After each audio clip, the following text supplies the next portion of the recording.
Hey folks, Frank Rossi from In the Huddle, and this is May 19th, 2018. Wish I could be down in Delaware today to join the friends and family of Coach Drass. Unfortunately, some other things had come up for this weekend and was unable to join. James shares his feelings in that as well. He's down in Florida. This was a tough week for all of us associated with Division 3 football, d3football.com, In the Huddle, etc. Pat Coleman and Keith McMillan did a tremendous podcast Monday night to capture a lot of the Coach Drass moments out there, and just some of the feelings we all share about the man.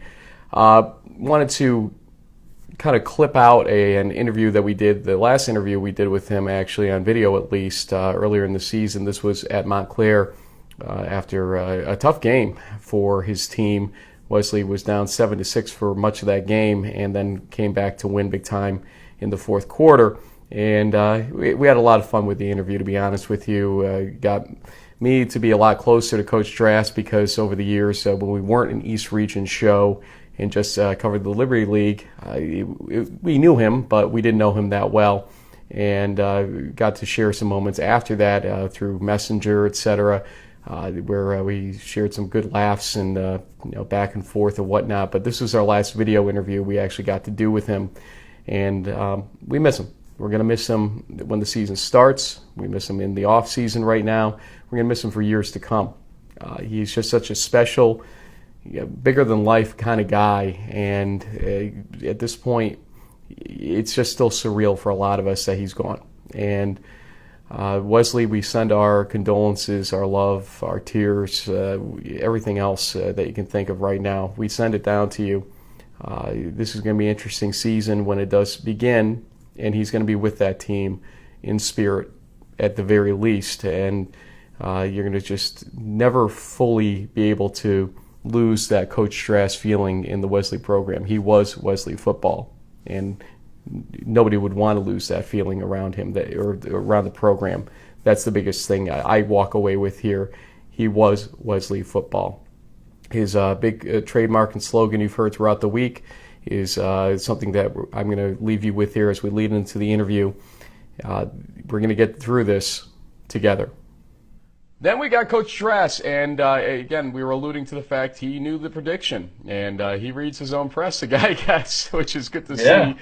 In D3 land, you don't get much of it, so when you get it, you like to see it and read it. And he apparently woke up Friday and got a little, motivated by what I said, but he made me look like a genius for about 3 quarters to play, as it was a 7-6 game early. I didn't say they'd win the game, Montclair. I said they would make it interesting, score earlier than they would, and make Wesley play catch up into the fourth quarter. They had to still. So anyway, he's a coach trying to convince his team, despite the Del Val loss, that they are going to be a team that's going to win this NJAC title and the AQ. And we talked a little bit about how he's motivating his team. Let's go to that interview, and then we'll talk a little bit more. Frank Rossi with Coach Drass here, and Coach, 26-7 victory, but for about 3 quarters of play, it didn't quite look like that. It was 7-6 after 3 quarters.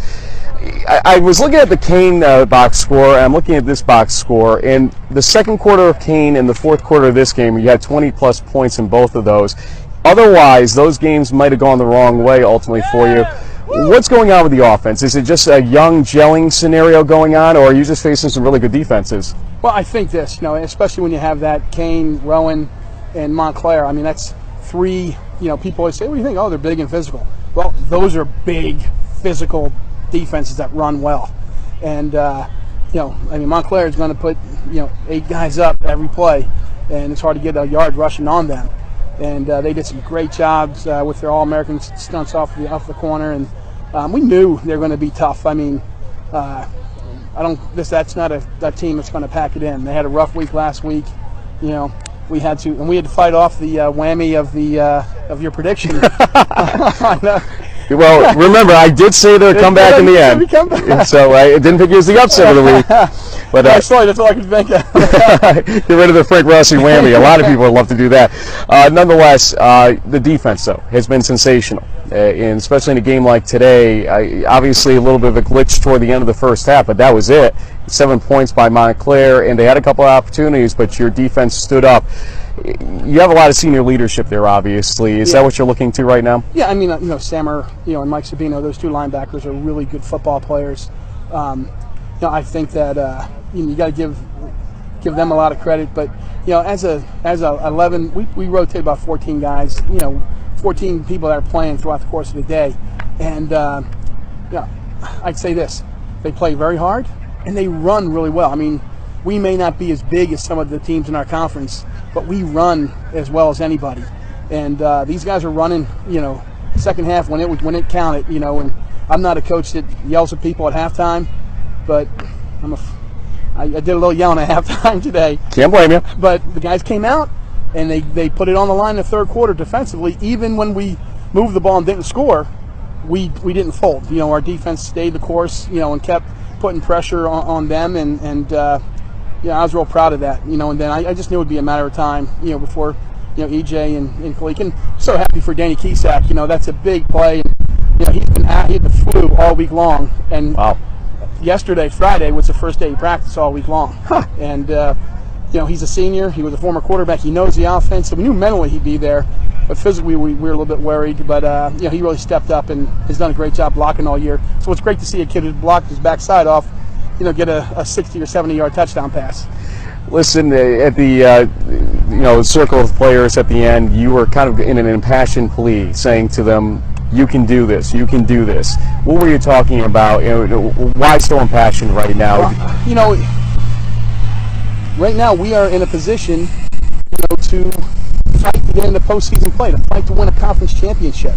Three-quarters of the team out there in the country probably aren't in that same position. And we can do that. But we've got to put forth our best effort every play.